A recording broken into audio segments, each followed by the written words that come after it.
mentras esperamos por Aranza, vou a presentarvos un pouco a xornada xeral. Dicir que se nos ocorreu esta temática para incluir especificamente no ciclo, porque a cuestión, o dilema, a problemática da enerxía eólica, a implantación do modelo que se está vendo desde o último ano, está acompañando os xornais xa desde finais do 2020, os nosos xornais galegos. Sin embargo, a nivel de universidade, por exemplo, non vemos que teña divulgación ou, digamos, coñecemento social. Eu lles preguntaba no grupo de bolseiras e bolseiros, porque a priori son un grupo motivado no cuidado do medio ambiente e da sustentabilidade. Pois non había coñecemento de que esta problemática estivera enriba da mesa. Si que vemos entón que o mellor a transparencia ou a cuestión mediática dos medios de comunicación máis convencionais, quizás, non chegan a todas e a todos.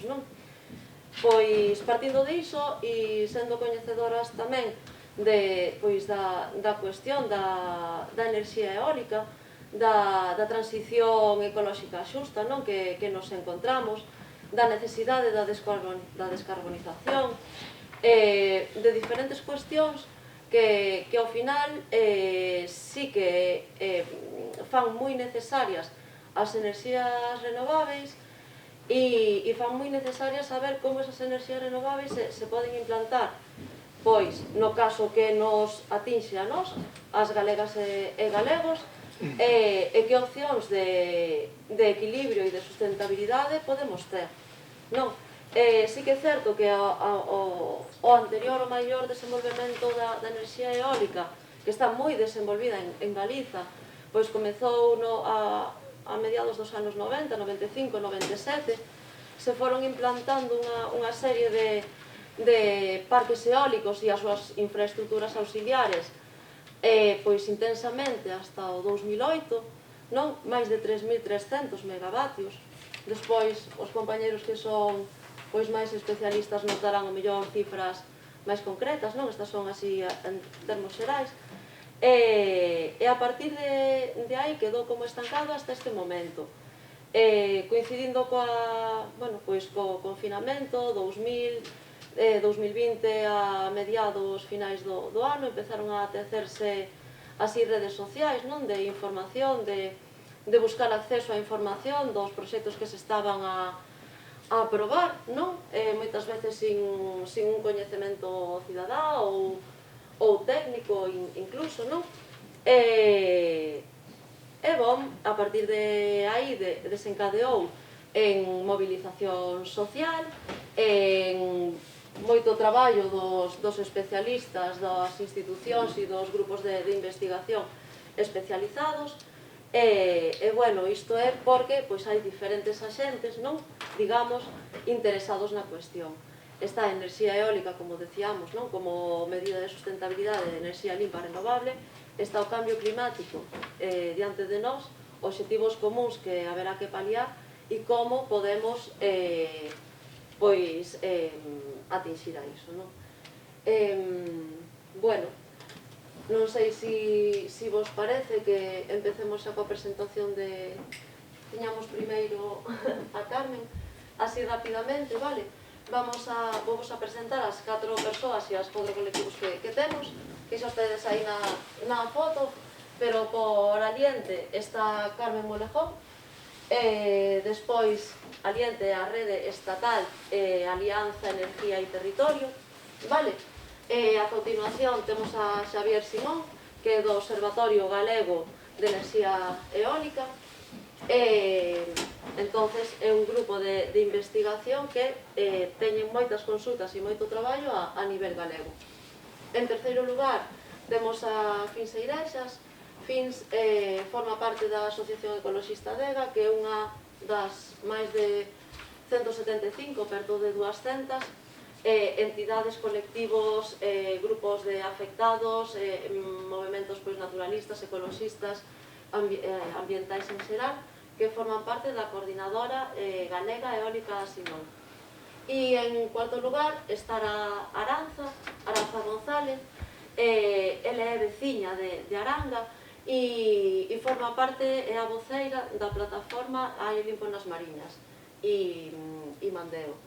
Entonces, bueno, eu creo que mentras Aranza non chega podemos ir dando a voz a Carmen. Sí, sí.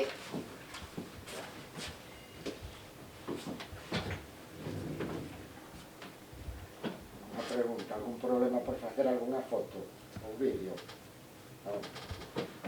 Non, de feito, se vos fixades, vamos a gravar a xornada, grazas a todas e a todos por vir, vamos a gravar a xornada porque a Oficina de Medio Ambiente ten unha canle de YouTube que vos animamos a visitar. Temos non todas as actividades que facemos, pero si moitas delas, pois as gravamos e as publicamos tamén para esa divulgación da información, non? Que sexa accesible para todas e para todos.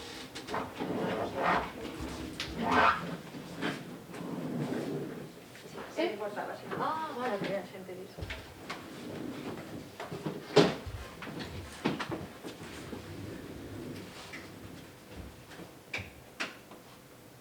Así non?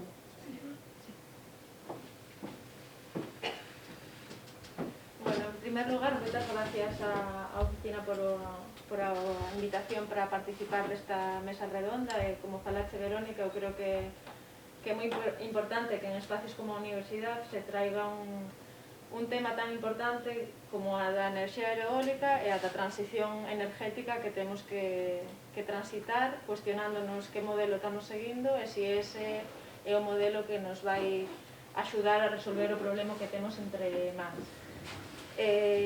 Eu son Carmen e veño en representación de Alianza Energía e Territorio, pero veño en representación vindo dunha plataforma local, non? Neste caso do Occidente de Asturias, a plataforma Xente do Escoseo, que forma parte de Aliente, que surgimos fai un ano, máis ou menos, ao mesmo tempo que surgía a Alianza Energía e Territorio a nivel estatal, e que en agosto ou setembro empezamos a formar parte da Alianza e xunto a Aranza estamos coordinando un grupo de traballo dentro de Aliente. E o que vos vou contar eu é un pouco presentarvos a iniciativa Aliente, falar un pouco máis macro, xa que os compañeiros e compañeiras da mesa van traer máis temas máis locales específicos, pois falar un pouco do modelo centralizado versus un modelo distribuído de energía e despois tamén darvos un caso específico de cousas que se traballan dentro de Aliente, como sería a campaña de reservas da biosfera, que vos falarei máis adiante. E, como vos decía, Aliente surge fai un ano, en febreiro firmábase por casi 200 científicos e científicas de toda España un manifiesto, un posicionamiento en relación á transición energética e o impacto que ela tería sobre a biodiversidade, establecendo unha serie de medidas para protección, para salvaguardar a biodiversidade ante este escenario que temos que transitar de transición energética, con unha serie de cuidados que de momento non se están dando. Actualmente xa son máis de 200 colectivos que forman parte de Aliente e o que nos une todos esos colectivos é que estamos ou sensibilizados ou sobre a amenaza de a invasión de macroproyectos fotovoltaicos ou eólicos. E nace como unha resposta a este modelo centralizado de transición energética que se está querendo colocar. A nosa visión busca integrar os diferentes dimensións ou visións que necesitamos considerar nesa transición energética, que vai desde a parte de energía, economía, a parte rural, porque somos a maioría dos territorios rurales os maiores afectados, os territorios que chaman de sacrificio para esta transición energética, biodiversidade, paisaje, etc. Existe unha serie de parámetros que deben ser considerados e intentamos ter esa visión multidimensional e o que pretendemos é tamén traer elementos para unha transición realmente justa e verdadeiramente sostible, porque como falarei despois cando falemos do modelo centralizado versus un modelo distribuído, pois poderemos ver aí un pouco as diferencias e tamén non solamente apuntar o problema que estamos vendo con a proposta que nos están colocando como solución, sino alternativas a ello.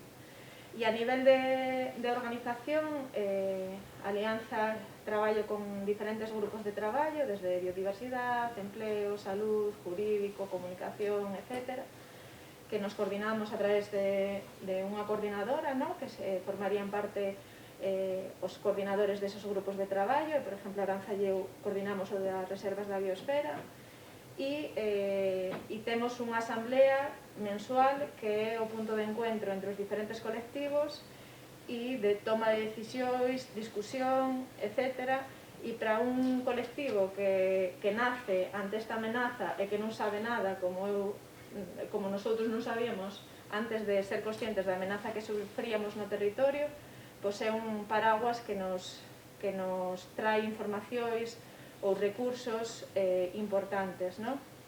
E unha das misións de Aliente é esa mesma, ¿no?, de facer red, de tecer vínculos entre diferentes territorios que estamos sobre a mesma amenaza, ¿no?, generando discurso, educando, concienciando, incidindo sobre a sociedade, porque unha das cousas que vemos, ¿no?, é esa desinformación que existe, ¿no?, ou porque a parte da población non sabe, ou porque lle chega a información moi sesgada, ¿no?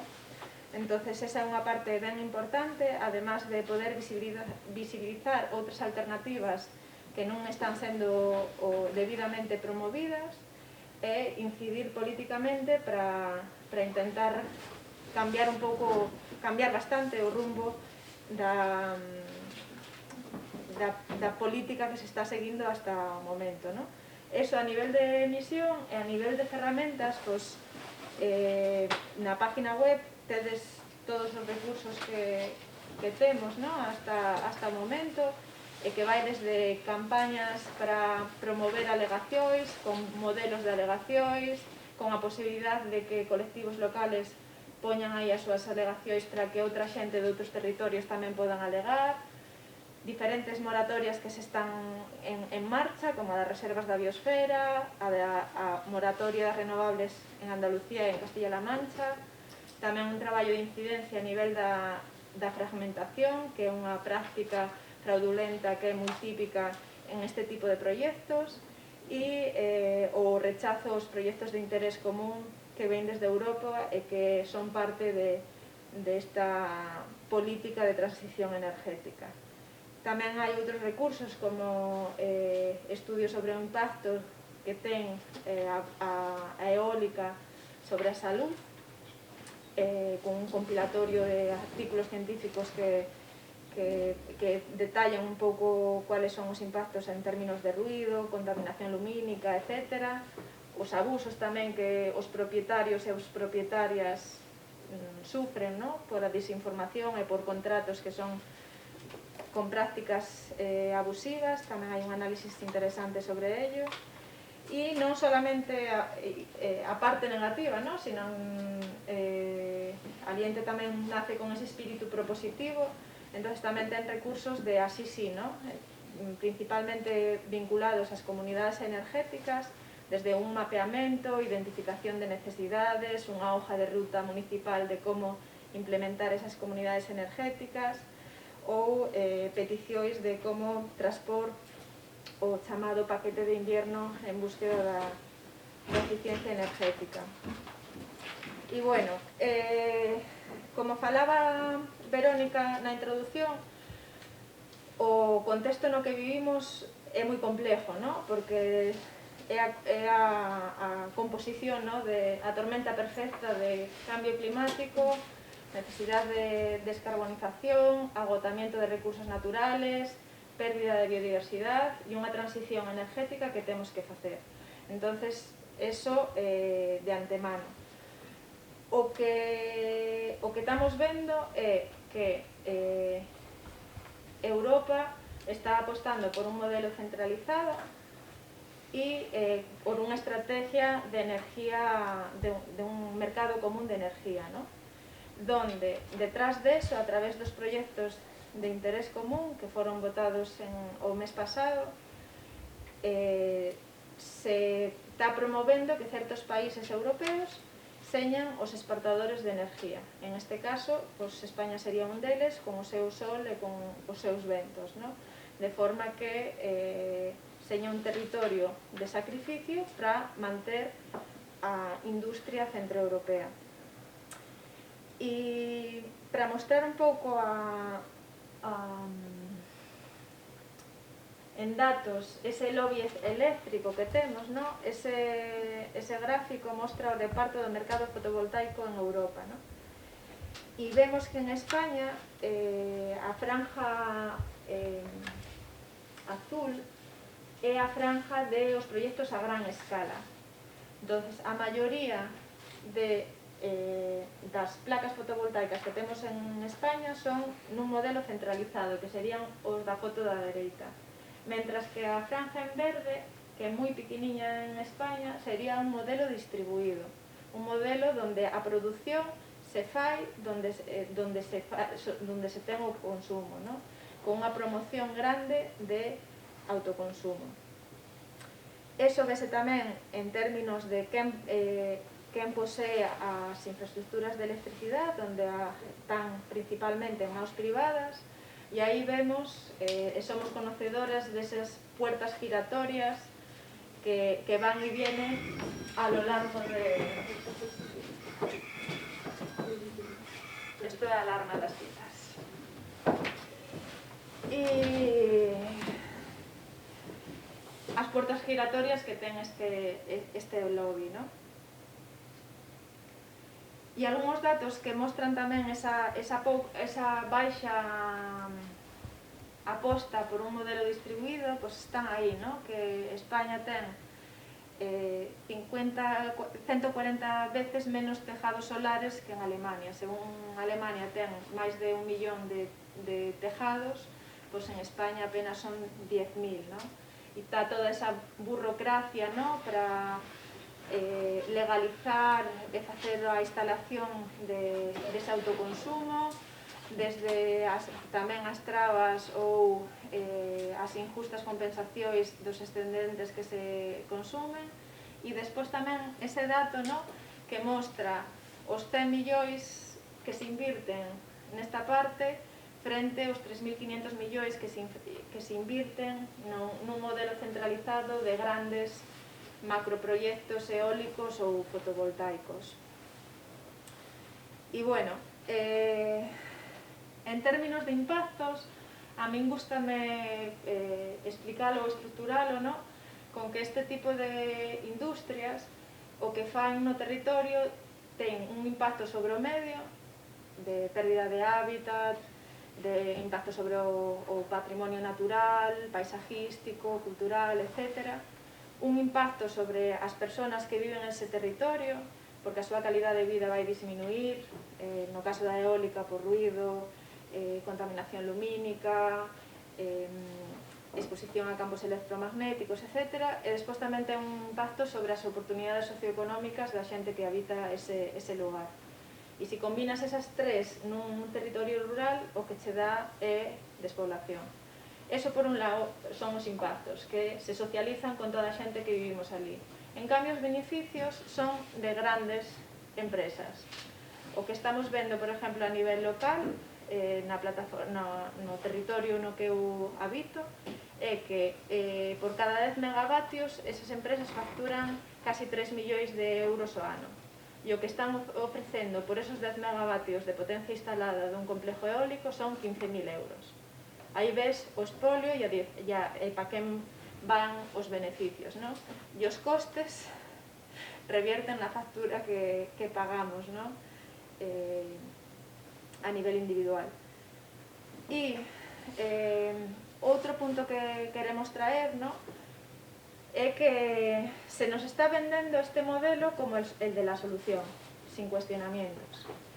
E a ciencia nos está mostrando que non é así, ¿no? Temos a Antonio Turiel que se non o conocedes, recomendo-vos encarecidamente que leades ou vexades vídeos de él. É un científico que leva estudiando durante anos o fin do petróleo e que fai unha crítica e un análisis moi clara sobre o que está pasando, e en términos das renovables, el cuestiona, por un lado, que non se vai poder producir a cantidad de energía que se consume actualmente, que existe unha limitación aí. Por outro lado, a gran dependencia que hai con materias primas e con energía fósil para extraer esas materias primas escasas, e tamén apunta a outro punto de a inestabilidade que genera na red eléctrica este tipo de energía, ¿no? E hasta o propio IPCC pues, advierte que o que estamos vendo é que o sistema basado no crecimiento está chegando ao seu fin, porque estamos chegando aos límites biofísicos do planeta.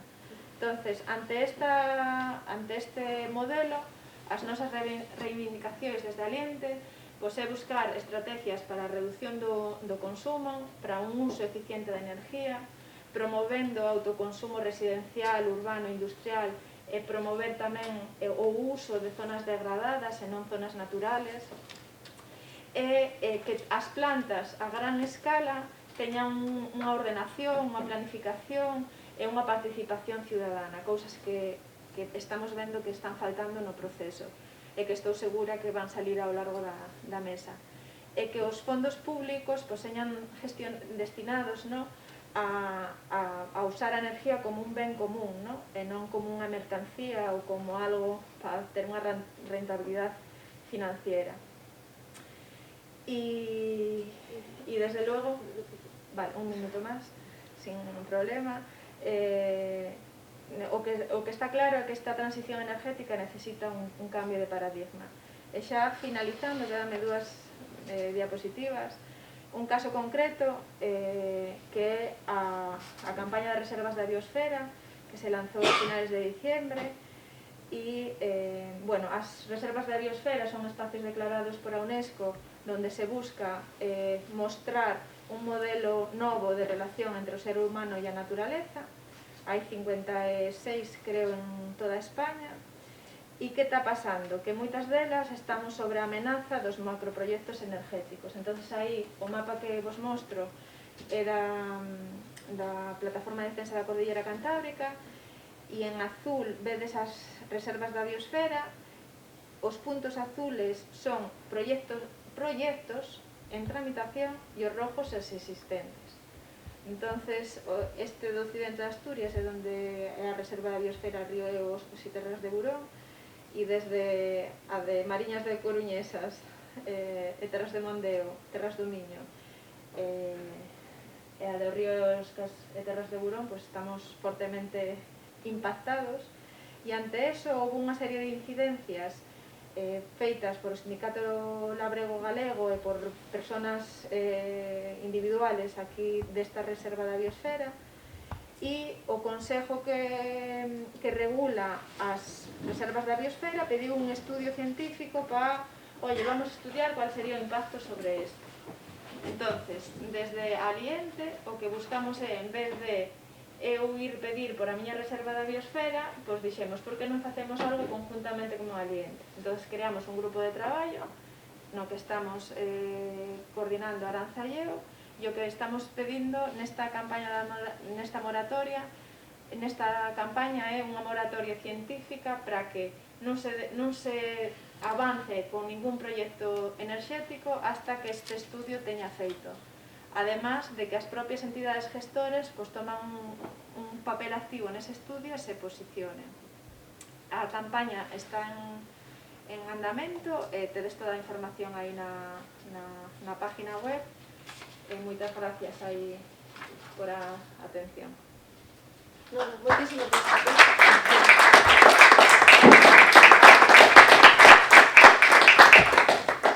Pois moitas grazas a ti, Carmen. Dicir que Carmen é a súa plataforma que actúa ali na reserva da biosfera e forma parte de Aliente, é unha sorte tela hoxe aquí, e ademais foi alumna da UDC, e me olvidei de decilo ao principio, foi alumna tamén de Camiños. Sí, entonces nada, un placer estar aquí. Sí. Vamos a convidar agora a subir a Aranza, entonces nada, e vos vou a presentar, mentras tanto, a Xavier Simón. Xavier é doutor en Economía, en Economía Ecolóxica concretamente, e profesor de Economía Aplicada na Universidade de Vigo. É ademais o director do Observatorio Eólico de Galicia e, bueno, está en funcionamento este observatorio desde o ano 2019. Desde ese momento, pois ten este observatorio o obxecto de servir de referencia, de información, de partillar información de forma transparente, de facer asesoramento a todas as consultas das persoas particulares ou empresas ou comunidades que lle queiran facer as consultas, verdade? E o que estiven vendo é que a maioría son de particulares e de montes veciñais en mancomún, 60 e 30%, bueno, 60 montes, 30 particulares, pero tamén teñen consultas tanto de empresas como de institucións, que son o resto. Co cal, bueno, pois é unha boa referencia para termos de man como especialistas no tema, non? Bueno, creo que o resto non lo vas contar ti e nos quedamos tamén atentas para despois a ronda de preguntas, vale? Moi ben. Bueno, pois boa tarde a todos e a todas. Grazas á Oficina de Medio Ambiente da Universidade de Coruña, por ter convidado ao Observatorio Eólico, e é un placer para min ser parte dunha mesa con persoas e movimentos sociais de referencia no ámbito da enerxía eólica e da defensa do medio ambiente, como é Aliente e todas as persoas e grupos que forman parte desta plataforma, e como é o movimento social galego en contra do modelo eólico vixente, e adega especialmente, e, por suposto, pois Fins e Irexas, a quen coñezo desde hai anos, ainda que tamén había demasiados anos non nos víamos. Ben, eu vou a tratar de ser breve e de adaptarme ao tempo que me daba Verónica. Quixera decir simplemente quen é o Observatorio Eólico. Non temos personalidade xurídica, somos un grupo de persoas vinculadas ca Universidade de Vigo e que recibimos apoio por parte de dúas fundacións privadas, que son a Fundación Juana de Vega e máis a Fundación Isla Couto, ambas creo que non sospeitosas de nada máis que de apostar pola defensa do medio rural e dos valores identitarios deste país no que vivimos.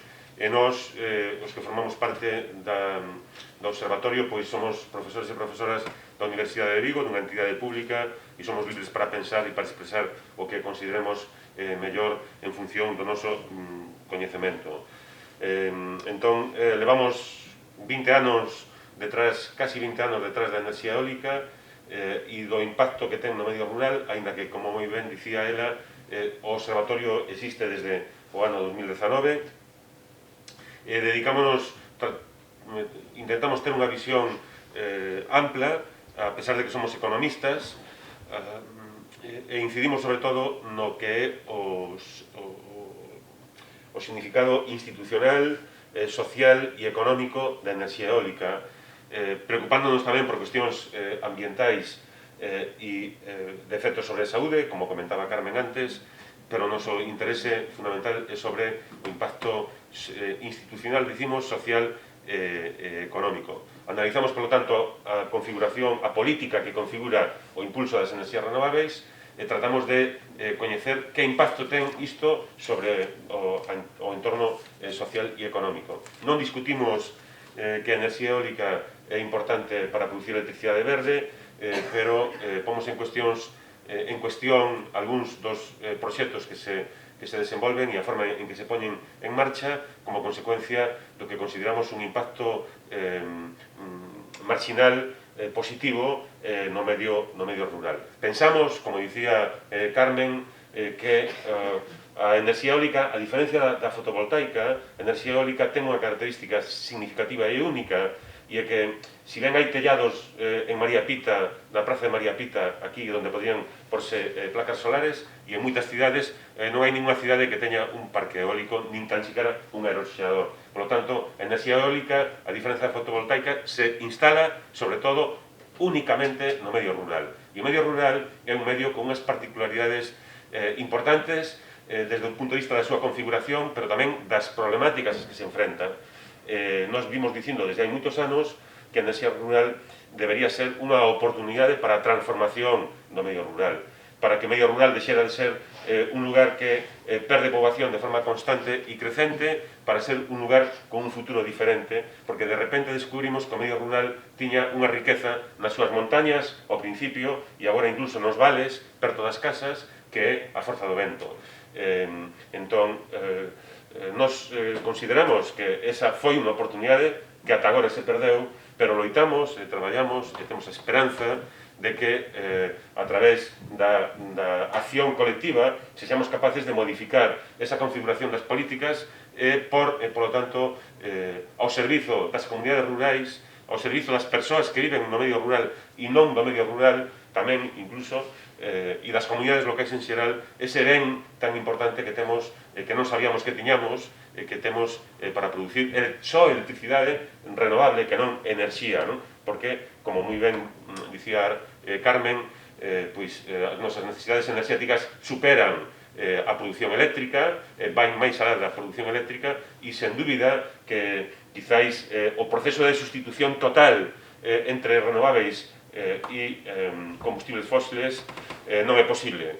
Temos que considerar eso física e ambiental e incluso políticamente é imposible esa sustitución. Por lo tanto, quen nos estea vendendo iso, nos está vendendo algo que é irrealizable. Temos que tratar de buscar marcos para entender como construir sociedades máis sustentables, como di o título desta interesante actividade, onde as enerxías renováveis, a produción de electricidade renovable xogue un papel, pero temos que imaginar que non é posible que sigamos consumindo aos niveis que estamos consumindo, xa non nosos occidentais, os de pel branca, que vivimos na parte rica do mundo e que somos uns privilexiados, senón o conxunto da humanidade, porque aquí a veces esquecemos que o problema enerxético que temos é un problema global, de primeira magnitude, e a guerra que estamos desgraciadamente a padecer non é outra cousa que o intento de control polas reservas petrolíferas e de recursos naturais estratégicos que existe neste momento no mundo, xunto con outras guerras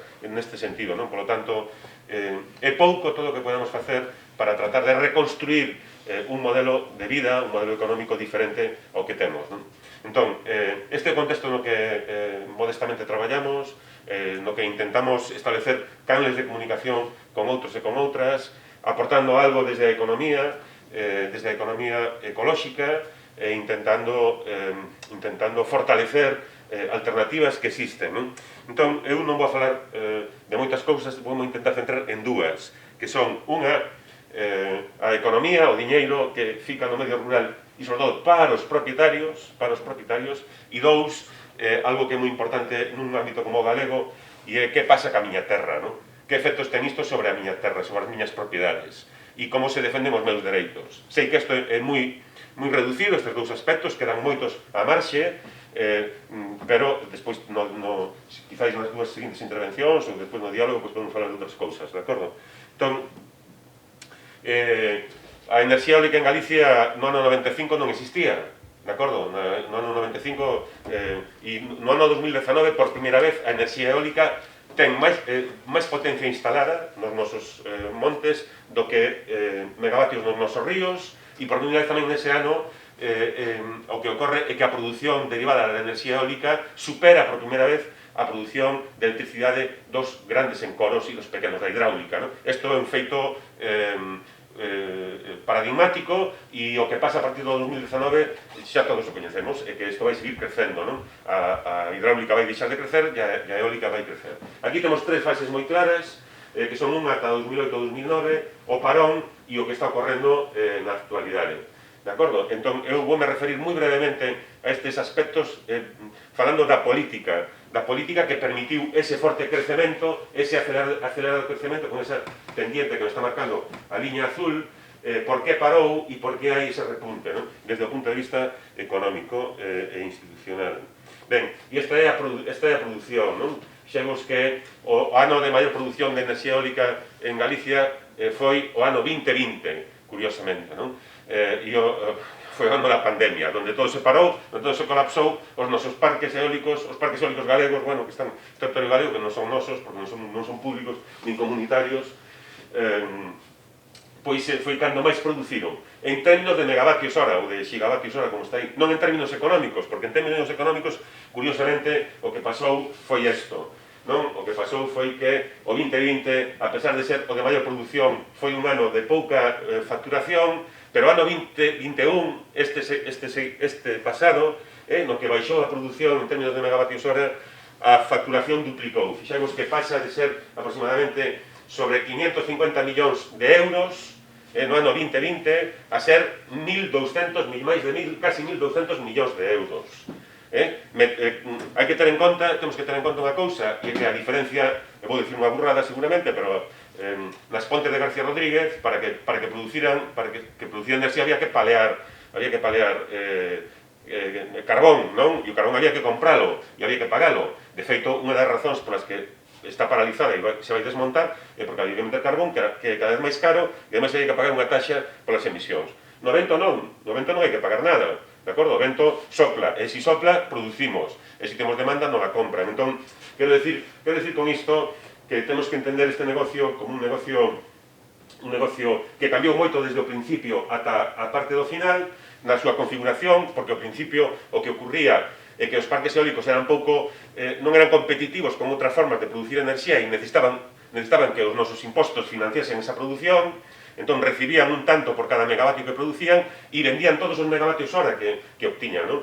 Era un negocio interesante, pero agora non, agora ao final de todo, xa desde 2013, o que ocorre desde 2013, desde antes, pero aquí tradúcese a partir do 2013, é que os parques eólicos comezan a ser competitivos, e hoxe a enerxía eléctrica máis barata prodúcese nos parques eólicos. Por que? Porque a tecnoloxía avanzou, non? Entón, xa non reciben esa subvención, pero o propio mercado, a propia configuración do mercado, que como sabemos o mercado eléctrico, creo que nadie sabía nada do mercado eléctrico e agora todos temos a teoría sobre como se forma o prezo da electricidade porque ten un impacto bestial, absolutamente bestial sobre nós mesmos, non?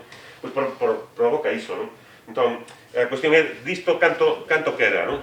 Canto queda. Bueno, pois aquí teño, esta é unha transparencia que o que permite ver é nós temos estimado no Observatorio Eólico, despois de moito traballo e de moita recompilación de material e de documentos, temos estimado canto da produción, canta da facturación dos parques eólicos galegos permanece en man dos propietarios e das propietarias. Facemos unhas suposicións que son irreais, pero non nos queda outra, porque non podemos chegar aos 182 parques e coñecer todas as casuísticas. Por exemplo, imaginamos que non hai ninguna expropiación, e sabemos que iso é falso. Hai algunhas formas de acceso á propiedade onde os propietarios das empresas acceden ás terras mediante expropiación, e nas expropiacións os propietarios só cobran unha vez, de acordo? Entón, eso descartámoslo. Despois, hai outras suposicións que facemos, e é que, cando non coñecemos que pasa co que reciben uns propietarios dun parque eólico, se hai un parque eólico próximo á mesma empresa, consideramos que reciben o mesmo, non? Ben, hai algunhas suposicións. E entón, fixaros, que ocorre aquí? A liña a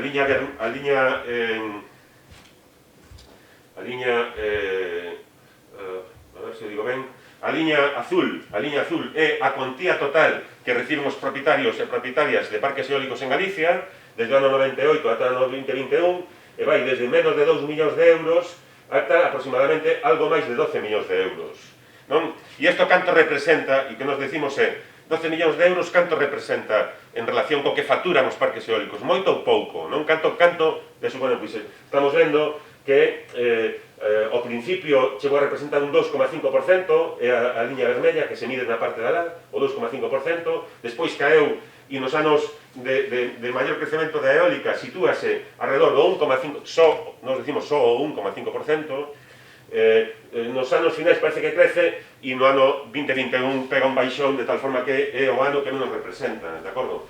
Porque os recursos que reciben os propietarios e as propietarias non depende da facturación. Só hai unha empresa que paga en función da facturación, o resto paga en función dos megavatios instalados, que sempre son os mesmos, en cada parque, produza moito ou produza pouco, ou en función da terra ocupada, que sempre é a mesma, non? Si non cambia o parque. Entón, sabedes, esta primeira consideración a nos parecenos, é dicir, nunha economía de mercado como a que estamos, e que decidimos colectivamente sumarnos a ela, pois é normal que as empresas gañen diñeiro, e iso podemos entender todos. O que non é tan normal é que as comunidades locais e as comunidades rurais reciban unha cantidade en compensación non só da ocupación das terras, sino de pago por todas esas externalidades que en parte nomeaba antes Carmen, pois deses efectos sobre a saúde, deses efectos sobre a paisaxe, etc., unhas cantidades relativamente pequenas como esta. Hoxe non teño aquí, pero temos estes datos, claro, de canto reciben os concellos e de canto recada a Xunta por canon eólico, non? Pero, en todo caso, temos estimado que para o ano 2018, que é o último ano que temos feito ese cálculo, eso sitúase alrededor dos 28 millóns. 28 millóns, incluídos os 10 millóns ou 11 millóns, é dicir, que reciben os propietarios. Directamente, os concellos e máis a Xunta e máis os propietarios reciben máis ou menos sobre 28 millóns de euros cada ano, de acordo? Con unhas facturacións dese calibre que víamos na transparencia anterior. Entón, bueno, pois é evidente que a contribución de enerxía da electricidade renovable derivada dos parques eólicos contribúe a que Galicia este a xogar na Champions, este na primeira división do que son os territorios con maior peso das fontes renováveis en relación ao consumo de electricidade. No ano 2020 isto superou o 100%, debido á queda da demanda, é verdade, pero estábamos no ano 2020 máis do 100% do consumo, é dicir, máis do 100% do consumo galego de electricidade foi coberto pola produción eólica. Ningún país do mundo que eu saiba está nunha situación como esta, non? Entón, isto, desde o punto de vista da produción enerxética, estamos ben encaminhados, digamos, pero aquí hai outras derivadas desde o punto de vista social e económico e, por suposto, ambiental, como vai a quedar de manifesto aquí próximamente. Ben, un minuto. A última, entón, a segunda cuestión da que quería falar é sobre o tema da terra, non? Aquí normalmente o que ocorre é que cando un parque eólico sae en admisión a trámite, hai unha relación de bens e dereitos afectados. Entón, a túa finca aparece no DOGA. Entón, para este parque que foi admitido a trámite, está no Concello de Baralla, e en Castro Verde, se non recordo mal, 74 hectáreas é a terra que queren afectar, de acordo?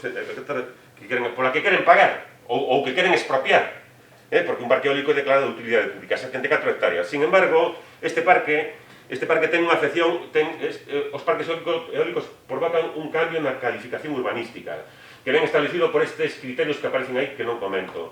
Entón, neste caso, de 76 hectáreas xa pasaríamos a 105 hectáreas. Hai 105 hectáreas afectadas polos aeroxeadores, é dicir que hai casi 35 hectáreas que van a cambiar a cualificación, van a perder as súas características, algunhas dos usos que teñen permitidos e van a pasar a ser superficie rústica de protección de infraestructuras. Por esas 30 hectáreas adicionais, onde ti perdes algúns dereitos, os propietarios perden algúns dereitos, non reciben ninguna compensación. De acordo? E en segundo lugar, este é o mesmo, pero o Parque Eólico de Reboiro, que é un parque eólico que está na mesma zona, e en segundo lugar, e xa finalizo, están as zonas de exclusión de competidores. Nos chamamos de zonas de exclusión de competidores porque, e isto non me dá moito tempo, o sea, non me dá tempo a nada, non o vou a contar. Perdón. Bueno, preguntamos a continuación. Sí, a ver, isto... Se hai xente que queira saber esta zona de exclusión... Só isto, a liberalización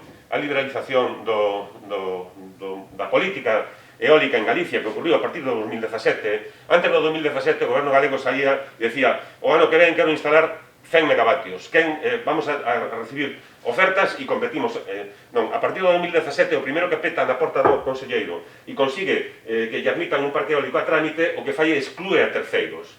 Pero non se exclúe a terceiros nesas dimensións que aparecen aquí de 10 veces nos ventos dominantes no primeiro e no terceiro cadrante, senón 4 veces no segundo e no cuarto, senón que te excluen a ti, porque se a tua superficie está dentro destas elipses, que no caso, fixemos, son 772 hectáreas no caso de Serra da Lagoa e 1800 no caso de Reboiro, non só non cobras nada, é que se no futuro, quen nos di a nós, e vos pregunto a vos que coñecedes moito mellor que a mí o territorio, quen nos di a nós que nas vosas comunidades locais, dentro de 10 ou 15 anos, a comunidade local non tome a decisión de desenvolver un parque eólico por si mesmo?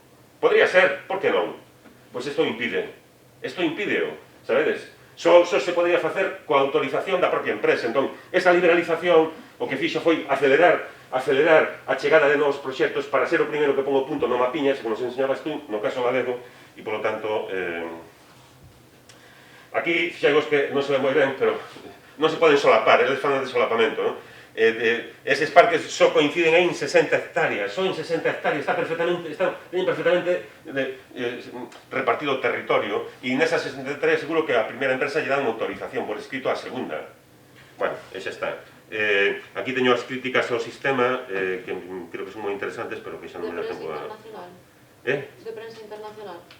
De prensa internacional? Digo, críticas ao sistema, sí. Críticas... Ou de publicacións vosas, ou... Das nosas conclusións. Vale. Pasa que están escritas en inglés, por eso Claro, parece... non digo por eso che decía. No, están escritas... Pero bueno, eso queda aí pendiente porque xa me ha pasado o tempo, disculpade. Bueno, no, a verdade é que estaba super interesante. Sí, no, Quizás pero así me destas pasei. últimas cousas que tiveches que ir a así tal, pois se nos quedan dúbidas, moi ben, despois vamos ter tempo para continuar preguntando.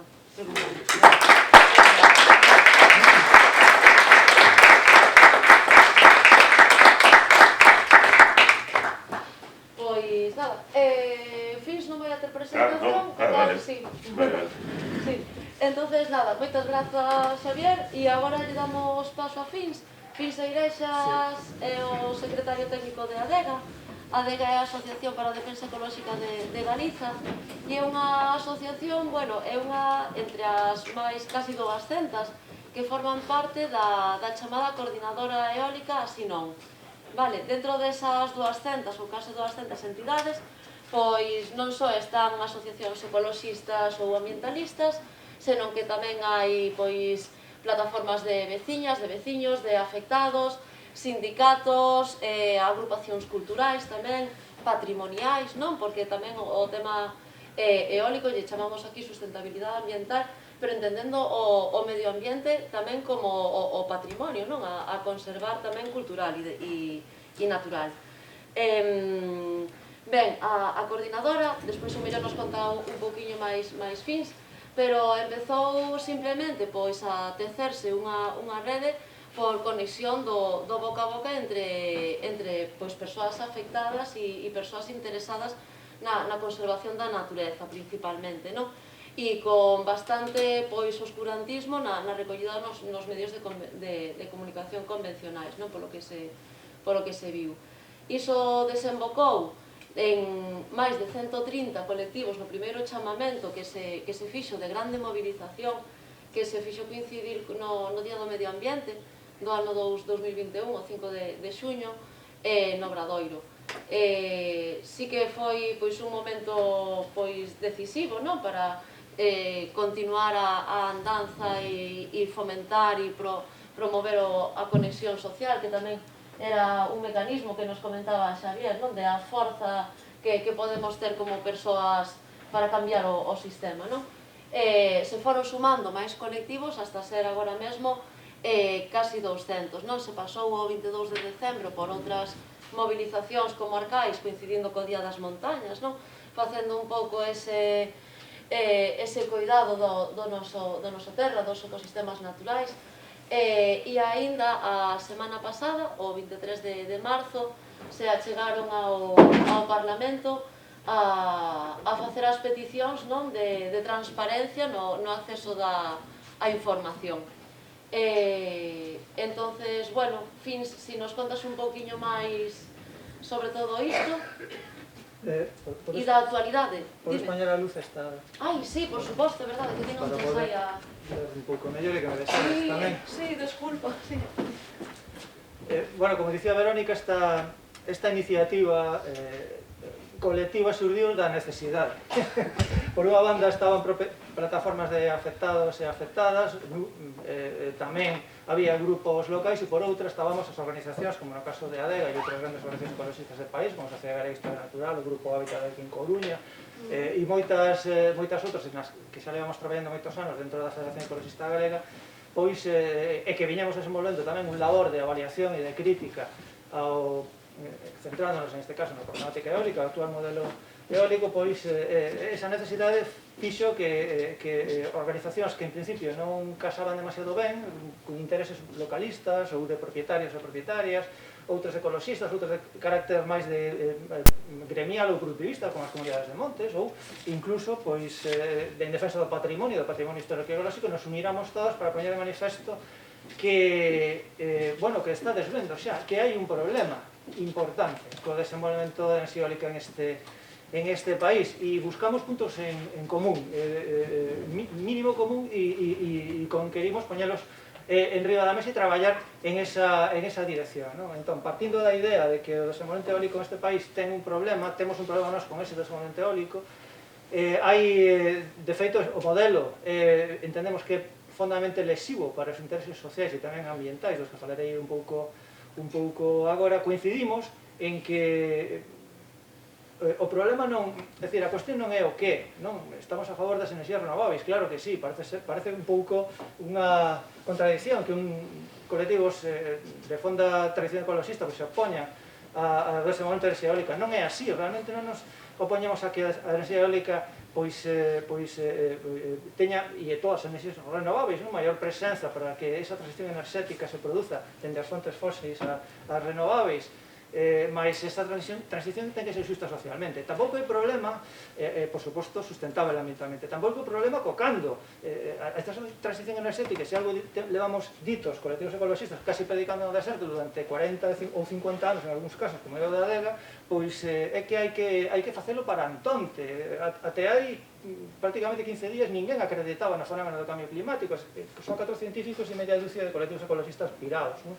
Ben, entón, tampouco o problema é de cando, porque xa tiña que ser para antonte esa transición. Entón, se o problema non é o que, é dicir, apostar polas enerxías renováveis, pola transición enerxética, nin tampouco o cando, é dicir, que se faga xa, que xa estamos tardando, e moito, e por iso, bueno, pois o planeta está como está. Cal é o problema coa enerxía eólica? Pois é o como. Ese é o problema, é o como. É dicir, é que os modelos de desenvolvemento eólico se aplicaron, aquí nos conhecemos o caso galego, dende mediados dos 90, até o que está acontecendo na actualidade, responde a unhas políticas de desenvolvemento eólico que benefician a determinados sectores. É dicir, o problema que temos agora eólico é un problema de fondo claramente político, de modelo de desenvolvemento, e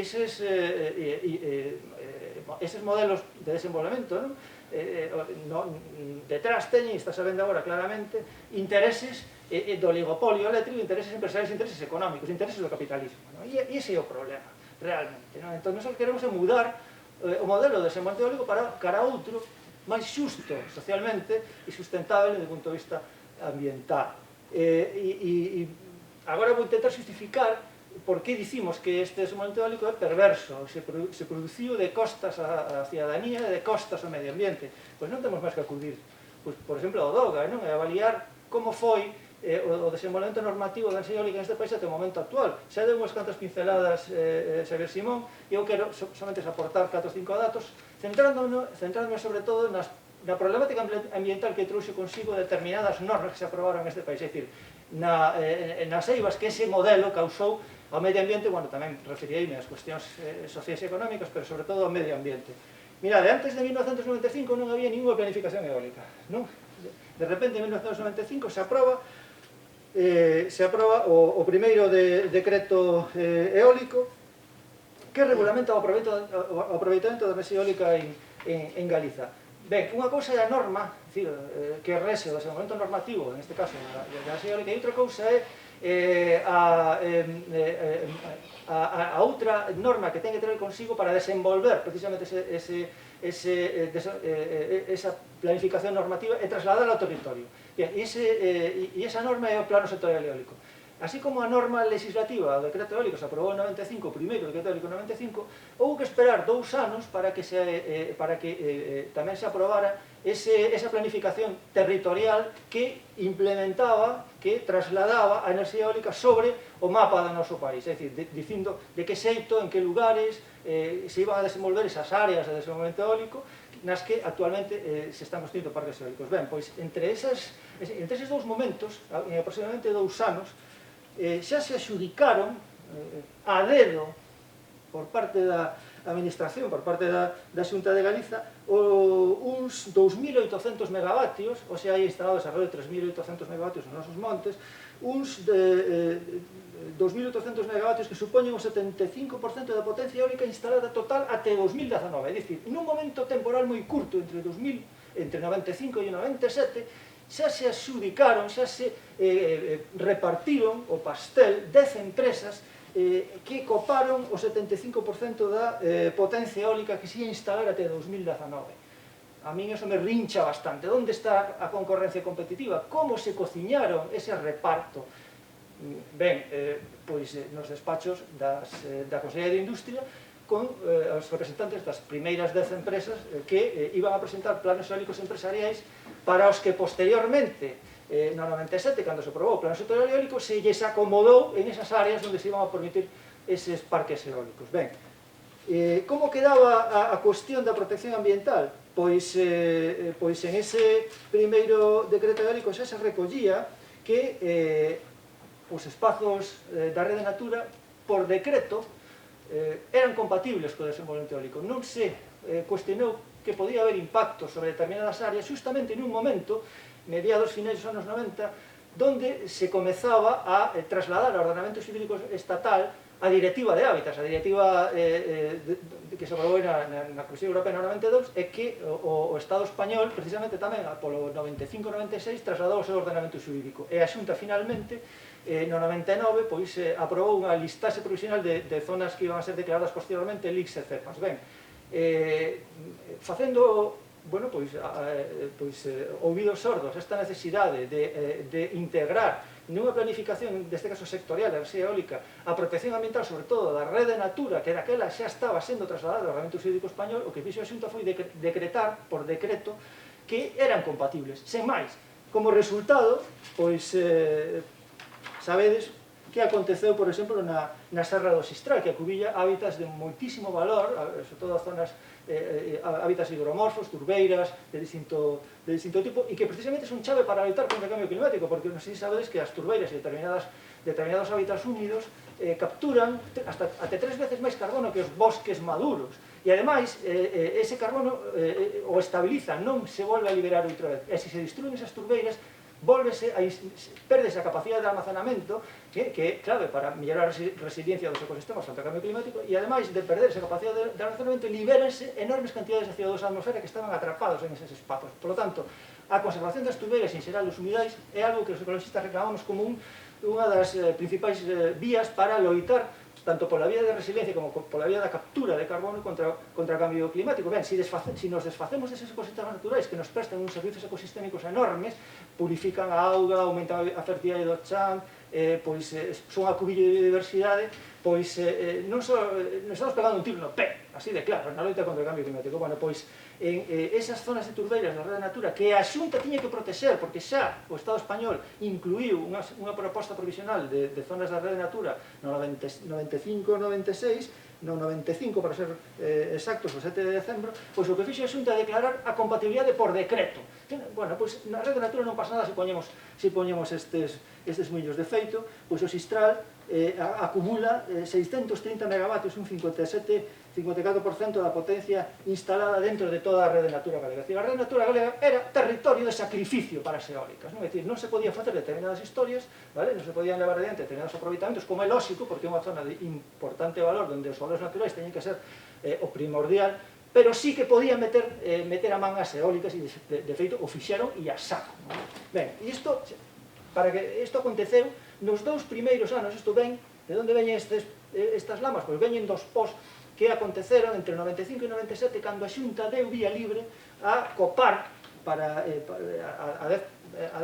para que 10 empresas coparan, pois prácticamente o 80% da potencia eólica que se chegou a instalar nos Montes Galegos até o ano 2019 aproximadamente, non? Até o novo segundo boom, por así dicilo.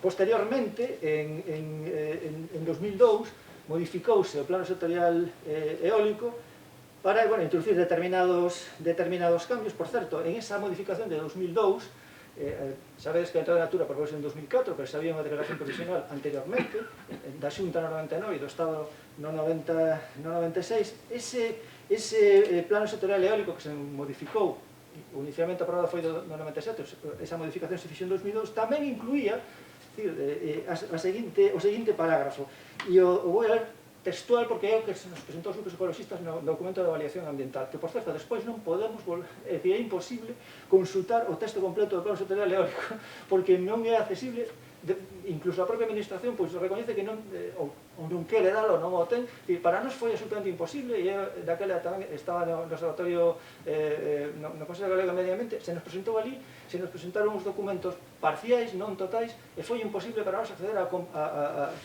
conxunto do documento da modificación do plano sectorial eólico en 2002. Ben, pois este plano sectorial eólico incluía no seu preámbulo o seguinte parágrafo, leo literal, é dicir, abro aspas, procede declarar a compatibilidad de estas instalaciones con el paisaje gallego, dado el potencial eólico de la región, que haga que los parques eólicos sean una seña de identidad de Galicia en el futuro. Ben, entón, co primeiro plan sectorial eólico de 97, pois o que se fixe foi abrir as portas da Rede Natura, poñer a Rede Natura Galega a disposición das eólicas.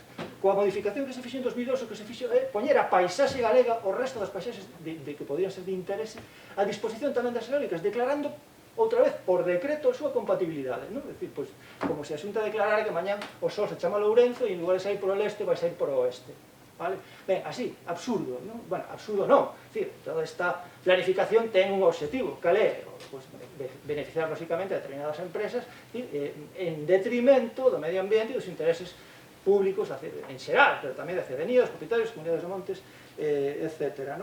Pero esta modificación introducía tamén algo que tamén fixo referencia Xavier Simón e é absolutamente chave, e é que declaraba, por unha banda, de interese supramunicipal o plano sectorial eólico, é dicir, os concellos amarrados coas dúas mans ás costas perdían toda a capacidade de planificación, xa que ao declarar un proxecto de interese supramunicipal as normas urbanísticas xa non son de aplicación, os concellos quedaban como convidados de pedra, excluídos da tramitación dos parques eólicos. E por outro lado, considerábase a estas instalacións eólicas, os parques eólicos que se promovían, de interese público e utilidade social. Que quere dicir isto? Pois que podían as empresas ir directamente pola vía da expropiación. É dicir, en este caso, quenes acababan inermes eran os propietarios dos terreos, comunidades de montes, etc. Ben, isto aconteceu até o cambio de goberno, até que chega o interregno do bipartito, cando se aproba un novo decreto eólico en 2007 que intenta virar intenta correxir de algún xeito os vicios que a planificación eólica viña arrastrando dende o 1995, aínda que con moi pouca marxe de manobra. Unha das cuestións que discutimos moito co daquela presidente do INEGAS, o Andoldán, foi o feito de que se optara por regulamentar o desenvolvemento concreto da enerxía eólica a través dun decreto, é dicir, con novas condicións nas adjudicacións, para as adjudicatarias que tiñan que cumprir unha serie de condicións, etc., que eran cuestións interesantes, como obriga de compromiso de participación pública, obriga de presentar planos industriais asociados, é dicir, que non estiveran únicamente as empresas por o negocio eólico, sino que tiveran certa implantación no territorio para deixar algúns dos beneficios precisamente no local. Ben, e sobre todo, dende o punto de vista ambiental, era interesante a exclusión da Rede Natura do aproveitamento eólico, cousa que se fixo co decreto de bipartito en 2007. Pero cal foi o asunto co que, digamos, tivemos un pequeno encontronazo coa administración daquela, e é que optouse por regulamentar o xeito de desenvolvemento de enerxía eólica sen cuestionar a planificación sectorial en sí. É dicir, o Goberno de Porto deu por bo a planificación eólica, o Plan Sectorial Eólico do 97, reformulado en 2002, cando nos entendemos que ese era unha das ferramentas absolutamente chave para poder ter outro modelo de implementación sobre o territorio, que é dicir, non únicamente actuar sobre as condicións do concurso, de como se explicaban os megavatios, as condicións que pedían as empresas, sino tamén había que cambiar a óptica de planificación territorial modificando o plano sectorial eólico, cousa que non se quixo facer de aquela. Ben, isto, fixose un concurso, unha serie de empresas adjudicatarias, chegou o 2009, perdeu o goberno bipartito e chegou outra vez o PP, e o que fixo foi, en 0, aprobar unha nova lei eólica que, iso sí, iba a manter a protección da rede natura como unha das súas sinais de identidade, dos seus sinais de identidade, mais, como xa vos comentei, moita da rede natura, que xa daquela en 2009 estaba aprobada, aprobouse en 2004, xa estaba ocupada por instalacións eólicas, sobre todo, como os comentei, na zona do Sistral. O Sistral xa estaba estragado.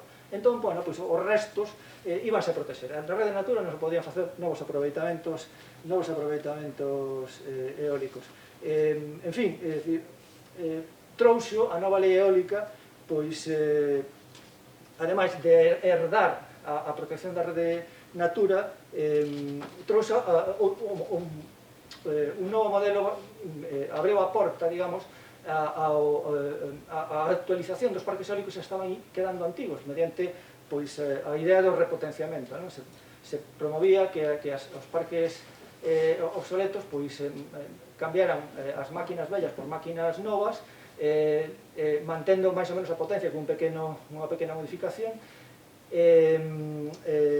e por outra banda instaurou o canon eólico, é dicir, o xeito, se referiu Xavier Simón, o xeito de que no que as empresas eólicas compensaban en alguma medida aos concellos e ao interese público por estar aproveitando un recurso que, que nos entendemos que é de todos, e polas propias afeccións tamén ambientais, esa era a excusa, compensar as afeccións ambientais dos parques eólicos. Pero ese canon eólico que deseñou Feijóo e que trouxo, que aprobou coa lei de 2009, tiña unha eiva, e sigue tendo, porque sigue vixente. Esta lei sigue vixente a día de hoxe. E a eiva principal é que grava o aproveitamento eólico por muiño individual. Cada muiño individual xera unha determinada cantidade. Non por potencia, nin por producción, que sería o máis lógico. E isto trae un problema importante agora, nestes momentos, para os concellos, e é que os proxectos de repotenciamento que se están dando o que fan é diminuir a densidade dos muiños. Por exemplo, o Parque Eólico de Corme, que tiña 60 e pico muiños, vai quedar en 15, 12, 15, quero recordar. Vai reducir enormemente o número de muiños. E paralelamente vai reducir tamén ese canon, porque o canon grava o muiño, grava o molinillo, non grava a potencia instalada, a potencia ou a produción, que sería lógico. Así que moitos dos concellos que apañan dun xeito bastante subteneiros, porque non directamente se traslada o canon eólico aos concellos, sino que a Xunta recada o canon eólico, establece que se coñece como Fondo de Compensación Ambiental, e dese Fondo de Compensación Ambiental saca concursos para que os concellos presenten proxectos, algúns son de adxudicación directa, outros teñen que concursar, para poderse facer con unha parte do total do canon eólico recadado, que non é o total, de acordo? Pero insisto, ese canon eólico que trouxe a lei de 2009 faise en función de cada un dos muiños. E se diminuímos polo sistema de repotenciamento a densidade dos parques eólicos instalados, diminúe tamén proporcionalmente, incluso até quedar en cero o canon, porque logo hai bonificacións, se estás en rede natura, hai certas bonificacións que fan que ese canon ainda sexa menor, non? Bueno, sí, remato. Entón, hoxe temos unha planificación eólica fortemente, nos entendemos que é perversa, está distorsionada, con graves impactos ambientais e tamén sociais, e tamén lesivo para os intereses públicos. Pero por si isto non fora pouco, pois a través de outras normas, por exemplo, da planificación industrial, da lei de depredación de 2017, que nos chamamos de depredación, pero a lei de promoción de fomento de iniciativas empresariais, etc., pois tamén se introduciron modificacións para a porta de atrás da lei eólica, por exemplo, para promocionar determinados proxectos como de especial interese, reducindo a metade os prazos de exposición pública e de tramitación, pois facer que un determinado proxecto teña o interese público que reclama poida ser predominante sobre o interese público que reclama, por exemplo, unha comunidade de montes. É dicir, a lei de depredación permitiu esta lei de 2017 permitiu que unha instalación eólica que reclama o interese público non teña que ir a concurso como era, concorrencia de utilidades públicas con unha comunidade de montes que tamén reclama a utilidade pública para o seu monte. Automáticamente xa o ten dado. Si é declarado proxecto de especial interese. Cales son os criterios? Pois o libro albedrío da Consellería de turno, sin máis, non? E finalmente, pois, por certo, tamén elimina a obriga que tiñan as empresas de intentar negociar cos propietarios das terras os prezos polas que iban a lugar ou ben mercar o terreo. Directamente poden ir ás expropiacións e justificar que se negocie cos propietarios. Isto permitiu tamén a lei de 2017, a lei de fomento de iniciativas empresariais. E finalmente, a última norma que tamén debe dar o tomachetazo, outro cravo na porta aos intereses públicos e ambientais a respecto do desenvolvemento eólico foi a lei de simplificación administrativa que permitiu que a Xunta rachara a varalla por completo, é dicir, a Xunta só estaba autorizando parques eólicos dentro da planificación aprobada no seu momento en 1995 cos dous planos do 97 e do reforma de 2002. Ben, daquela estableceuse unha planificación en áreas de desenvolvemento eólico que sigue vixente a día de hoxe. Ben, pois as empresas só podían presentar proxectos en esas áreas, de acordo?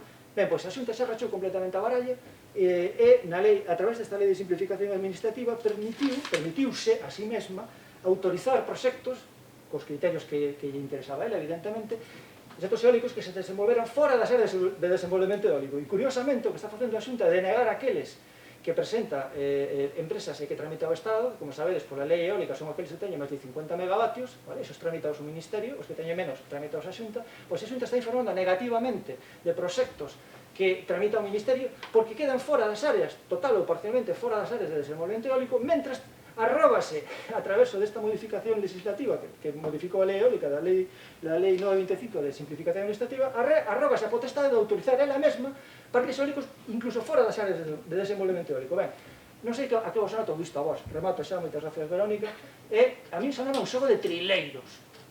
Temos un goberno de trileiros que legislou a mantenta a favor dos intereses empresariais, que adxudicou o 75% da potencia en 2 anos a 4 amigos que se reuniron nos despachos da Consellería de Industria e que pretende agora reproducir outra vez esas eivas, reducindo prazos de exposición pública, amarrando aos propietarios para que teñan que tragar coas ofertas absolutamente insultantes e escravistas das empresas eólicas e ademais impedindo que as propias administracións teñan acceso a ese pastel.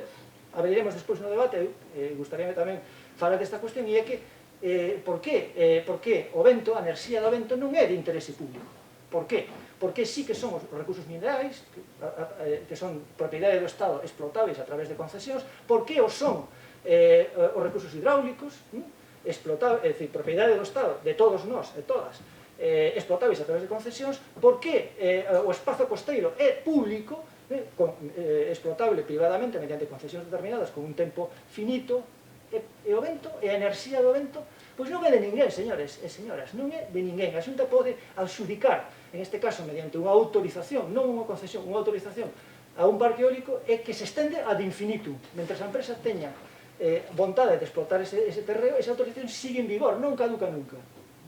Entón, por que o vento, a enerxía do vento, non é tamén un ben de interese público para poder regulamentala a través de concesións e non de simples autorizacións que dan unha bula ad eternum ás empresas para poder explotar ese recurso. Ben, hai moitas cosas no caldeiro, como vedes, moitas grazas, falaremos despois se hai tempo, vale?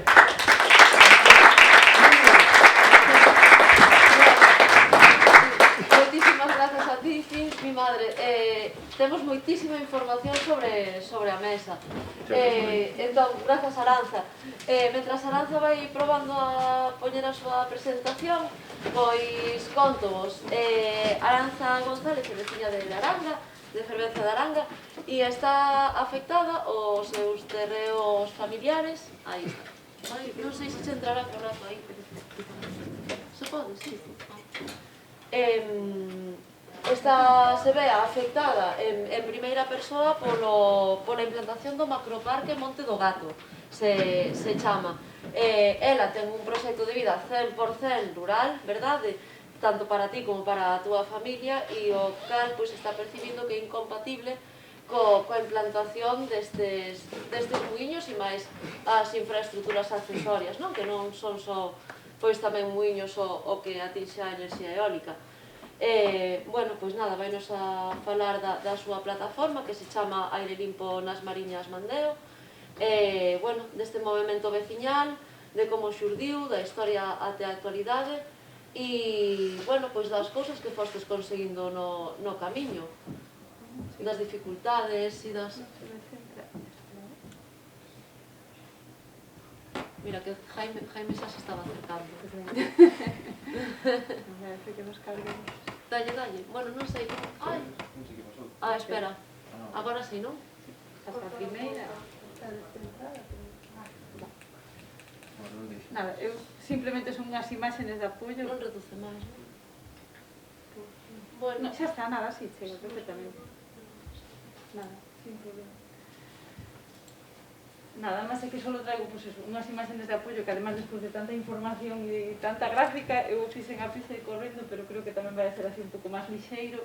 Eu son unha veciña afectada, pois eso, levo un ano, justamente estivemos hora de cumpleanos polo mes de febreiro, marzo, empezamos fai un ano, porque de repente apareceron uns proxectos sobre as nosas cabezas. E nada, tú vives na tua casa tranquilamente, eu me criei nunha zona de montaña de Ourense e levo 20 anos vivindo aquí na montaña da Coruña e sempre tuve a idea de criar as miñas fillas no rural e que non foran de visita. Era un dos obxectivos da miña vida e cando estaba tranquilamente na miña casa, pois de repente te meten un proxecto destos encima da tua cabeza. Eu poño aquí a origen destes proxectos cando salen publicados no DOGA. Na nosa zona, pois eso, a práctica común nestes proxectos é a fragmentación. Temos un macroparque, chamamos nos o macroparque do Gato, é a zona que subindo a Costa do Sal queda toda a dereita, e realmente son 6 parques pequenos, porque hai esa práctica, non, de intentar que sean de menos de 50 megavatios, pois polo que decía, bueno, xa se explicou aquí, se vai pola Consellería e as empresas que o tramitan están de mao, pois probablemente teñan menos problemas. Ademais, non ten nada que ver falar do impacto ambiental de 7 muiños a falar do impacto ambiental de 40 muiños. E nos concretamente estábamos cunha empresa que era Grinalia e que era da Consellería e que non fai falta dar máis explicacións porque creo que aquí en Coruña todos sabemos de que vai. Entonces, este é o terceiro parque dos 6 que conforman o Parque do Gato, é o propiamente chamado do Gato. Vemos unhas estrategias xa, bueno, ao final igual sabemos fantasmas onde non os hai, pero te dá a sensación de que todo está moi artellado para intentar que todo sea ocultismo, oscurantismo e que non nos enteremos, porque a xente lle oía falar do Gato e era este parque con 6 muiños. E non, o Parque do Gato non eran 6 muiños, o Parque do Gato son os 40 conformados por 6 parques. Entonces, cando saiu o terceiro, nos enteramos os veciños. Había 2 parques que xa pasara todo o proceso, xa pasara o tempo de alegacións, é dicir, estaba xa, pois, además, da Consellería xa levan consigo a declaración de utilidade pública e a vecindade non sabíamos nada. Nos, certo é, eu son secretaria dun monte veciñal en Mancomún e empezaran a virnos a visitar ofrecéndonos para a comunidade de montes, para 9 muiños, que non nos explicaban nada máis e que, bueno, mal feito pola nosa parte, tampouco a mellor pedimos demasiadas explicacións, pero dábamos por feito que eran os muiños que podíamos ver pois, en Cambás, no Alto de Montouto, muiños de 50, de 70 metros, e decíamos, no Monte do Gato temos de sobra para poñer 9 muiños. Solo nos preocupábamos de facer un bo contrato, era unha comunidade de montes, que ti estás un tempo nunha xunta rectora, pero que vai a quedar aí, que quedara todo ben atado, e fomos tan inocentes que hasta aí nos engañaron, é dicir, nos derivaron para uns especialistas abogados para facer ese contrato de Lugo, pois que tamén estaban da súa man. Pero tuvemos a sorte que por aí empezaron a sair estos na prensa, pois porque encima ainda hai outra cousa que é fraudulenta, porque que todo isto está rodeado de fraude, é unha cousa que non ten límites. Hai especuladores que xa teñen información antes de tempo, entonces saliu na prensa, nun periódico daqui da Coruña, na Opinión, que un dos parques estaba sobre os terreos dunha persona coñecida que tiña 35, dabas a casualidade que 45 fincas dos parques, dun parque eólico novo de Fontella, cadraron na súa. E cando vimos a comunidade de monte aquela mañá polo grupo de WhatsApp que temos, dixemos, pero aquí que están dicindo no periódico, pero se equivocaron, que os nosos van deste lado e están falando, e os nosos son 9, e aquí falan de 10. Que pasaba? Que xa había un parque eólico. Entonces, bendita hora que saliu esa noticia, porque conseguimos, miramos o nombre, xa vimos que falaban dun DOGA, e aí empezou a nosa andaina con este tema. Fomos ao DOGA e xa vimos de que se trataba, é dicir, xa eran muiños de 200 metros, xa non eran os nosos 9, xa había eses 10, e xa descubrimos os outros 2. Xa íbamos daquela en 36 muiños, ainda faltaba o último, parece. E era todo así, é dicir, todo isto hai que puntualizar que nos pasou, esta xente nos empezou a visitar a finales, pois coa pandemia. Situámonos, a pandemia nos entraron a todos en marzo do 2020, pois eles nos visitaran en xaneiro, febreiro, e veu a pandemia, pararon as visitas, según empezaron a abrirnos, todo era apurarnos, aí foi cando nos derivaron a esos abogados de Lugo, porque había que apurar, porque a finales, porque además, bueno, engaño total, é dicir, son unhas subcontratas, non era Grinalia directamente, era unha subcontrata que xa nos decía, pues, é dicir, ainda non estaban publicados no DOGA e xa nos decían que os proxectos estaban para empezar, que a obra era inmediata e nos picamos hasta un punto, hasta que leímos o DOGA e o noso contrato por sorte era unha proposta e podémoslo revocar para atrás. Pero que dicir, é totalmente engañoso, que dicir, é unha cousa que non das crédito. Eu que quero dicir con iso, con todo isto nos puxemos nas navidades de 2020, que foi cando empezamos a ver os dogas, e eu colapsei. Eu me acordo que me sentaba na mesa en Nadal e non era capaz, porque acababa un dos plazos o 31, non tiñamos nin idea, chamáramos a un abogado da plataforma do lado, dos da plataforma de Ordes, a Moncho concretamente, nos vou a explicar, cando nos decía en que consistía todo isto, eu pensaba o que fixera eu coa comunidade de Montes, traendo aqueles abogados a explicar as bondades do tema cando era un arrase sobre o territorio e te quita a vida. É dicir, entonces esa foi a causa de que eu me implicara e me metera ao 100% para intentar revocar aquilo, porque eu sentía unha responsabilidade sobre as miñas espaldas que decía, vendín a aldea, porque que además se daba a circunstancia que é o Concello de Aranga, pero son os 40 muiños prácticamente sobre unha parroquia. É un val, é o val de Fervenzas, porque hai un corte de terra, bueno, creo que teño por aquí un mapa, non está máis adiante. Son estos de aquí, os que están aquí, os 40 muiños son os que están no núcleo da reserva da biosfera, o rosa é o núcleo, pois ese círculo alrededor do núcleo da reserva, 10 muiños plantados no núcleo da reserva da biosfera, e aí se fai un val e rodeaban completamente facendo un círculo. Entonces, bueno, empezamos a ver o que había, nos empezamos a meter a fondo e cando conseguimos descolapsar por aí por febreiro foi cando empezamos coa plataforma. Por eso digo que estábamos de aniversario. Primeira cousa que tens que asimilar, a dimensión. Eu creo que é moi importante, cando escoitaba falar aquí agora de como distribuílos, de que hai unha cousa que eu creo que en Galicia é imposible colocar os muiños que queren colocar coa distribución de poboación que temos, coa diseminación que hai de aldeas, é dicir, o 50% dos núcleos de España están en Galicia, porque cada núcleo noso, é dicir, eu vivo nun ruero que son 4 casas, pero é un núcleo rural histórico, e vas andando así, entonces, estos muiños que miden 200 metros, a legislación que pode ser, bueno, non sei se máis acertada, pero creo que ainda non é suficiente, é a que hai en Baviera, en Alemania, e falando de FH, que necesitarías 2 kilómetros, é dicir, cada altura, a punta da pá multiplicada por 10, eso leva que un muiño ten que haber 2 kilómetros sin que haxa vivendas, a distancia para permitir que haxa vivendas e non moleste, que eu creo que é insuficiente, porque cualquiera que nos demos un paseo pola zona de donde hai muiños, eu concretamente fui á zona das Pontes, e ves os muiños de 70 metros e a 1 kilómetro e se escoitan moito, pero bueno, xa vamos a poñer esa medida, eso fai inviable a cantidade de muiños que queren poñer aquí, é dicir, que non hai forma de colocar muiños de 200 metros coa densidade que temos a densidade de muiños máis alta do Estado, e é dicir, esta foto que é un cartel que montou, que fixo unha plataforma, a plataforma que hai, a de Aldeas Libres de Macreólicos, que agora se convertiu un pouco na nosa coordinadora, e foron os que empezaran pola zona de Ordes, é real, é dicir, a Catedral de Santiago, mirámola así, mide 75 metros, estos muiños miden 200. Entonces, eso eu creo que non ten cabida en Galicia, é dicir, é que xa, eu creo que se nos temos que plantexar poñer eólicos en Galicia, non poden ser de 200 metros. E logo xa que hai que plantexar o mellor primeiro, os hai que poñer ou non, porque se todo isto é para a descarbonización, pois non xa temos moita hidráulica e xa arrasaron moito as nosas terras e dos nosos avós. Entonces, bueno, empezamos no Concello, que, claro, a quen vas a preguntar? A tua administración máis cercana. E puxen aquí unha foto, daqui de arriba, chegamos a situacións destas. É dicir, o alcalde arriba era todo tiña que ser vía telemática, aquí xa empezaban a lixeirar as medidas, e como era telemática conseguimos que a oposición nos levara aos veciños a un pleno, pero non nos atendeu. É dicir, esa actitud un pouco xeral, porque ahora mesmo estamos vivindo con 2 parques grandes e é que non dan virado. É dicir, eu non sei, pois, bueno, que está o bacalao vendido, é dicir, que non hai moito máis que decir. Ele estaba arriba, todos os veciños abaixo, xa había circunstancias, facía un día espléndido, propuñamos facelo na calle, ao aire libre, que non houbera ningún risco, e non son capaces de baixar a dar a cara. Entón, é unha pelexa continua, porque unha das cousas que hai que...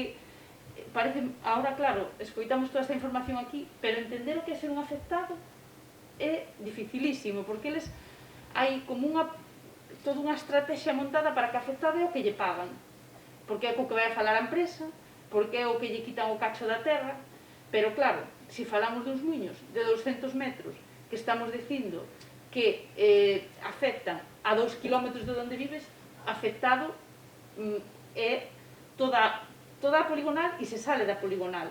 E as poligonales, nós temos ali algunha poligonal que esa parte pola que pagan son 40 hectáreas e a poligonal é de 400. É dicir, non... é todo moi desproporcionado. Entonces, bueno, pois eso, encontramos un tema que era moi simpático, porque o que te decían todos era tanto, pero a todos os niveles, porque despois xa, claro, empezamos a movernos, vas a Xunta, vas a Patrimonio, vas a estamentos de todos os niveles para intentar que alguén che explique e sempre che din que les cumplen a legalidade. E é que cumplen a legalidade porque pararon as leyes onde quixeron para poder cumplilas, é dicir, as tiñan adaptadas á súa necesidade. Este é o mapa do Plan Sectorial Eólico de Galicia, onde delimitaron esas zonas onde se poden poñer eólicos, e que tamén hai que decir que as delimitaron sin que nadie se enterara, é dicir, nos enteramos agora, xa van todos estes proxectos desde o 97, 2003, 2009, e resulta que agora, cando ven esta invasión, é cando sabemos que sobre o noso territorio hai demarcado xa, porque a administración que nos goberna deu permiso para implantar parques eólicos. O caso do Concello de Aranga é singular, que é o que eu pertenzo. Todo o Concello de Aranga, menos unha esquiliña, eu creo que está ao 90%, me atrevo a decir, dentro de EADE, é dicir, Área de Desenvolvemento Eólico. E o Concello de Aranga ten unha boa zona de red natura. E desde o ano 2007, como dixo Fins, está prohibido poñer parques eólicos, pero aquí todo vale, porque despois xa sacan a outra lei para meter a excepción. Entonces, tú vas a preguntar a tua administración e eles non poden axudarte porque se está cumplindo a legalidade deles.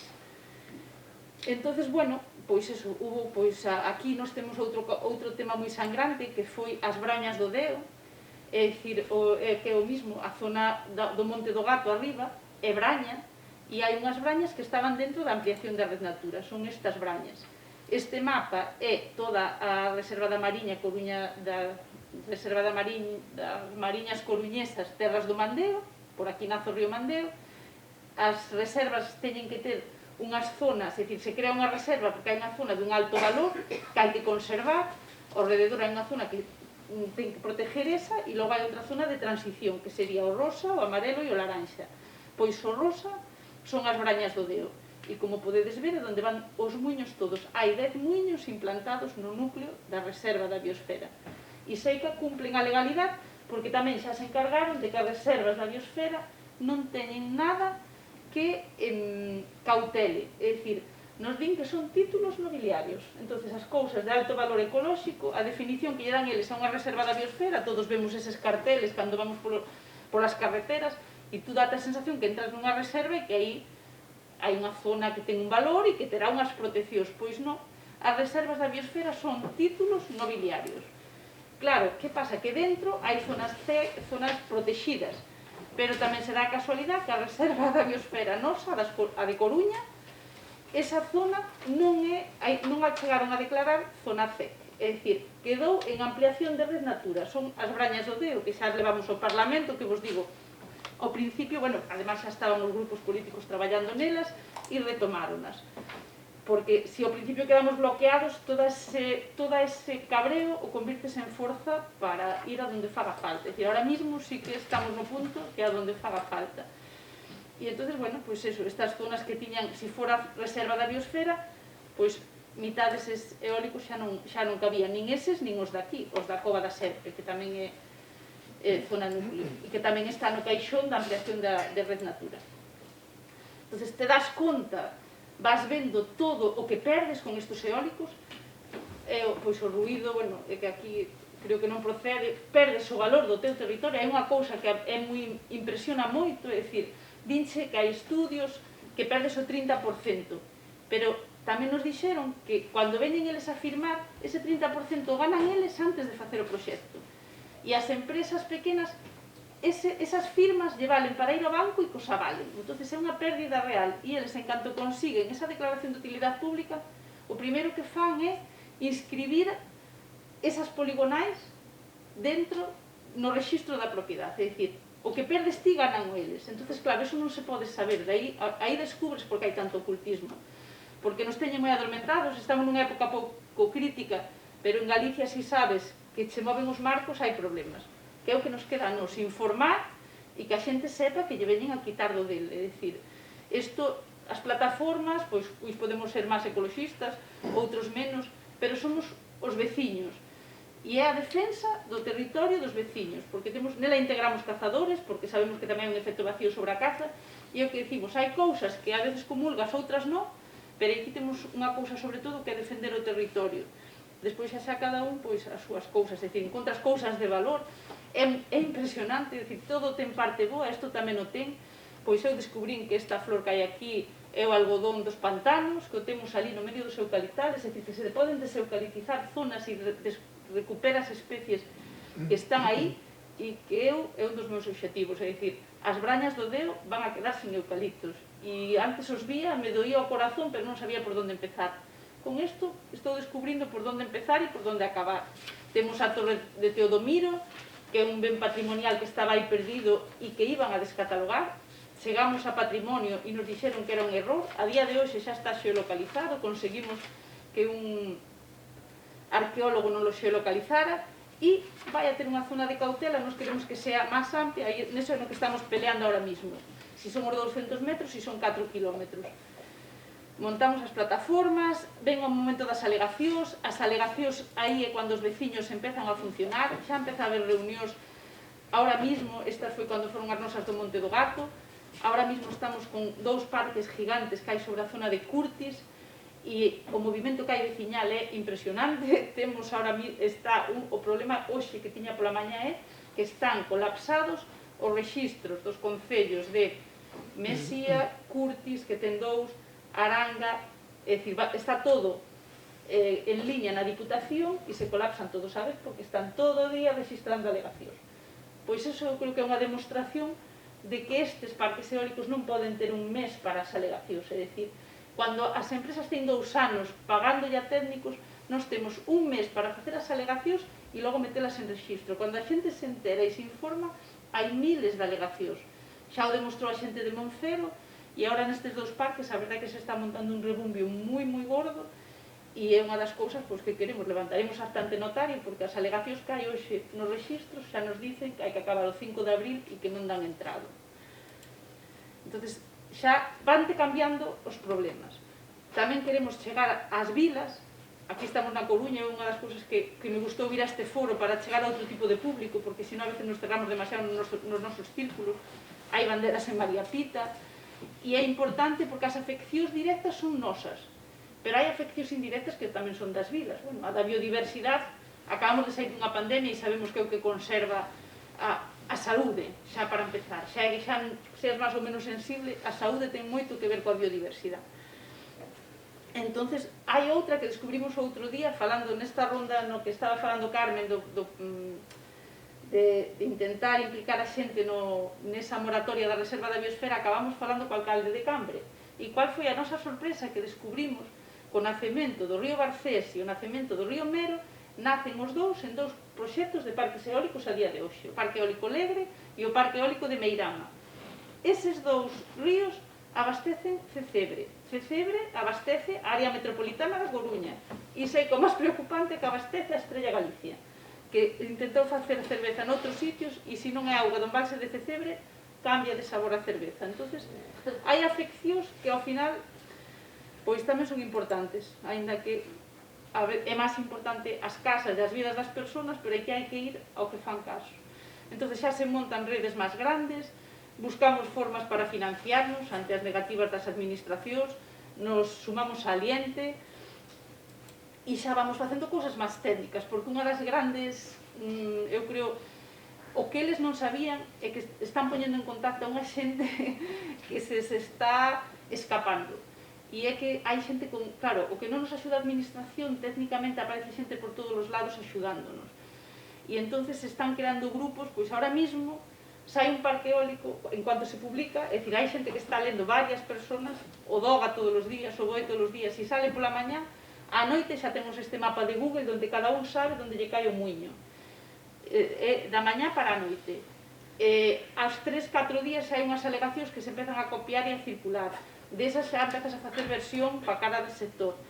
E incluso agora pois xa se fixo por este estudio de Macroeólicos Galicia, cruzando todos os datos que hai dos proxectos que saliron, dos que xa están, dos 3.000 megavatios que falaba Fins que xa están funcionando, e dos 9.000 que hai proxectados dentro 2021, porque 9.000 pola Xunta e 5.000 polo Ministerio, é dicir, 14.000 megavatios, cando temos instaurado en Galicia, decía, sobre 3.000 e pico.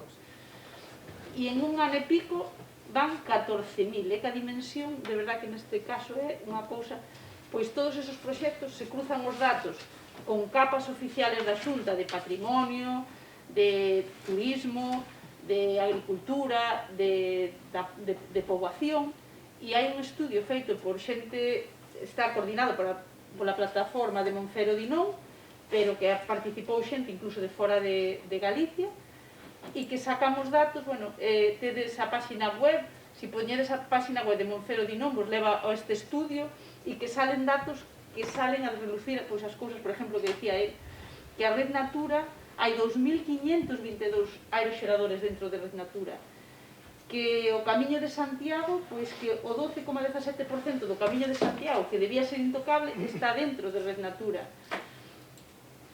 que hai, que 85% destas poligonais están en municipios de menos de 5.000 habitantes, é dicir, que dan evidencia que afectan o rural vacío, donde o mismo Ministerio é o Ministerio da Transición Ecolóxica e o reto demográfico, pero a segunda parte debemos olvidar. E, bueno, cousas, a superficie agraria, o 11%, a superficie forestal, o 18%, estamos vendo a crisis alimentaria que estamos a vivir, e cando vemos que o tema do transporte e da soberanía alimentaria, pois aquí resulta que lle regalamos o noso territorio ás enerxéticas. O turismo, que tamén estamos vendo que se vai a volver a un turismo de interior, que o turismo rural está en auge, pois así o están tratando. Nos avanzamos, pero eles tamén. Este é a maraña que temos a día de hoxe sobre a nosa zona, é dicir, te perdes. Aquí están estes dous parques grandes, é unha tolería, porque fan eso, é dicir, é unha salvajada. Os nosos do gato son aqueles pequeniños que están arriba, que xa nos parecía que era tal, pois agora saíron estes dous, Caíño e Grancellao, que un con 33 aeroxeneradores de 200 metros e 5,6 megavatios, e outro con 25.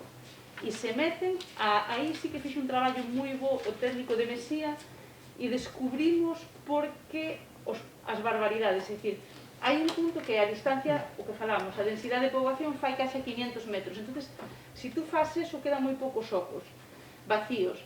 Entonces, eso e Red Natura fai que estén collendo os pasillos que quedan e a lo bestia. É dicir, se che cadra ao lado dunha casa, se che cadra nunha granxa que está en pleno tal, yo meten ao lado.